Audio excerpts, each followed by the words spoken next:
Hello student, एक बार फिर से आपका स्वागत है। इकोनॉमिक्स का हमारा पार्ट 1 चल रहा था और इसका सेकंड चैप्टर हमारा स्टार्ट था, कंज्यूमर इक्विलिब्रियम ऑफ डिमांड। इसमें अब तक हमने पीछे का पढ़ लिया था और यहाँ तक हमारा हो चुका था, जैसा law of diminishing marginal utility तक। ठीक है, इसके बाद हम आगे इसमें पढ़ते हैं consumer equilibrium through indifference curve approach. अब कंज्यूमर इक्विलिब्रियम को हम इंडिफरेंस कर्व के से पढ़ते हैं। ठीक है, इंडिफरेंस कर्व क्या होता है, उससे पहले हम इसका इंट्रोडक्शन पढ़ते हैं। ये आखिर कहना क्या चाहते हैं। The consumer equilibrium through indifference curve analysis is considered a better approach than utility analysis approach of martial.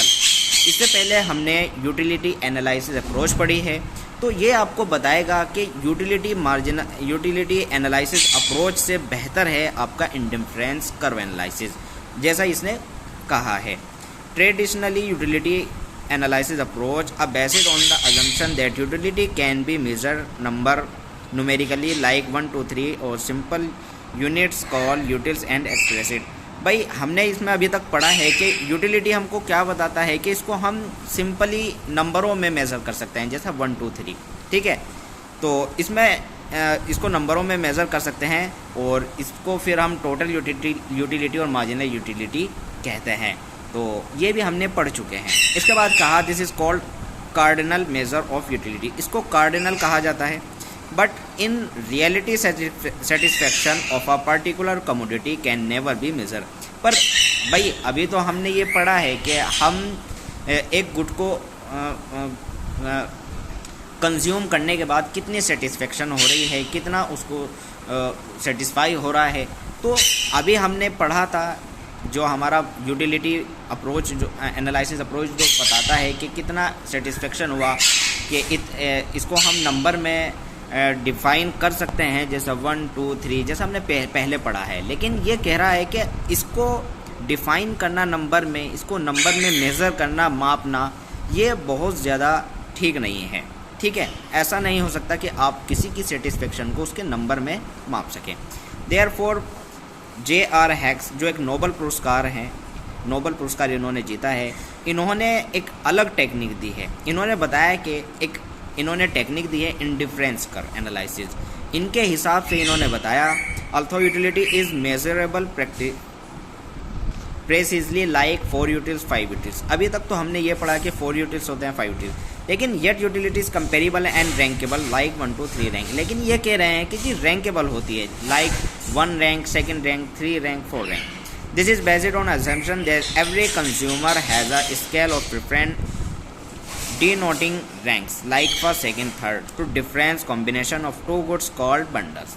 ठीक है, तो इसमें इन्होंने यही बताया है। इसके बाद आगे हम बात करेंगे बजट लाइन की। ठीक है, अब बजट लाइन क्या होती है, तो बजट लाइन की बात करते हैं। बजट लाइन आखिर होती क्या है, जिसको प्राइस लाइन भी कहा जाता है। बजट लाइन होती है, मतलब बजट मतलब होता है औकात।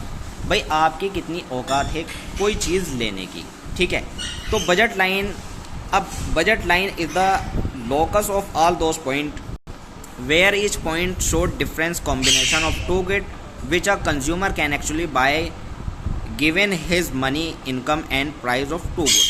ये आपको डिफरेंस कॉम्बिनेशन बताता है, दिखाता है टू गुड्स के, डिफरेंस कॉम्बिनेशन दिखाता है आपको टू गुड्स के जो आप बाय कर सकते हैं, जो आपकी इनकम है उसमें टू गुड्स को आप बाय कर सकते हैं और क्या क्या आपके पास कॉम्बिनेशन है बाय करने के।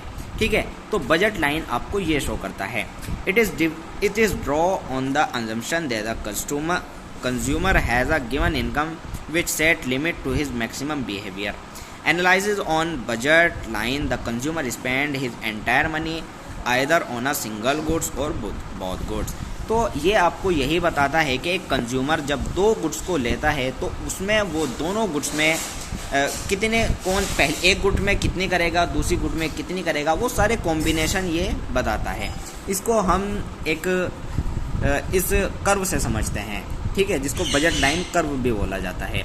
तो इस कर्व के हिसाब से देखिए, मान लीजिए आपके पास 100 रुपये हैं, आपकी इनकम है 100 रुपये, ये आपकी इनकम हो गई। अब आपके पास गुड ए है और एक गुड बी है। गुड ए के प्राइस आपका 10 रुपये है और गुड बी का प्राइस आपका 5 रुपये है। तो ये कॉम्बिनेशन दिखाता है दो गुड्स में आपकी जो इनकम है उसमें आपका ये कॉम्बिनेशन दिखाता है। कॉम्बिनेशन में आपको ये दिखाएगा कि एक गुड्स कितनी लेनी है और दूसरी गुड्स कितनी लेनी है, जो आपकी पूरी इनकम आपकी ख़त्म हो जाए।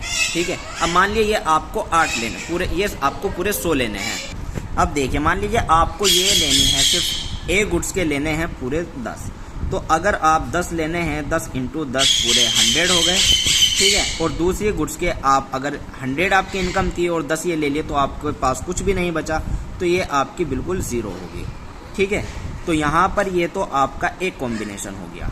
दूसरा कॉम्बिनेशन मान लीजिए आपको ये लेने हैं 8 और आपके प्राइस हैं 10, तो यहाँ पर आपको 80 रुपये के तो ये मिल जाएंगे, और दूसरे आपके ये लेंगे आप 4 और 5 रुपये का प्राइस है, मतलब 20 रुपये, तो 80 और 20 100 रुपये। इसी तरह से बजट लाइन जो कर्व होता है ये यही शो करता है कि आपकी जो इनकम है उसमें क्या क्या कॉम्बिनेशन होंगे जो आप अपनी पूरी इनकम को उसमें लगा सकें।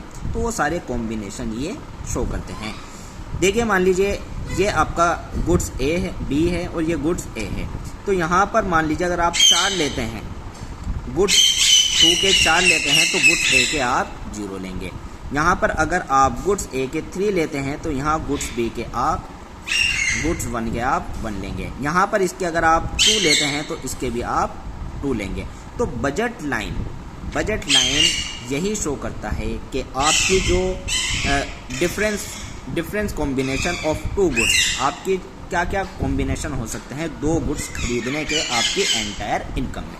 ठीक है, इसके बाद अगर हम इसके बारे में बात करें बजट लाइन इक्वेशन के, इसकी इक्वेशन होती है P1 और X1 प्लस P2 और X2 बराबर M। ये आपकी होती है मनी। ठीक है, और ये होते हैं आपके P1 के प्राइस और उसकी क्वांटिटी। भाई देखिए इससे ही समझ लीजिए, ये हो गया आपका P1 और ये हो गया X1।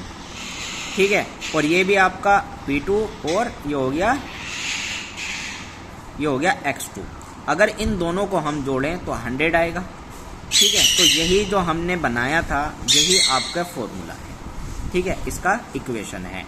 तो P1 में हम 8 रखेंगे जो इसकी क्वांटिटी होगी, ये इसके, और P1 में आप इसका प्राइस रखेंगे और इसमें आप इसकी क्वांटिटी रख देंगे X में। मान लीजिए यहाँ पर आप इसकी प्राइस रखेंगे 10 रुपये, इसकी क्वांटिटी 8 रुपये थी। ठीक है, प्लस इसकी प्राइस था 5 रुपये और इसकी क्वांटिटी थी 4, बराबर ये कितना हो गया 80 और 20 100, तो पूरे 100 रुपये आपके स्पेंड हो गए।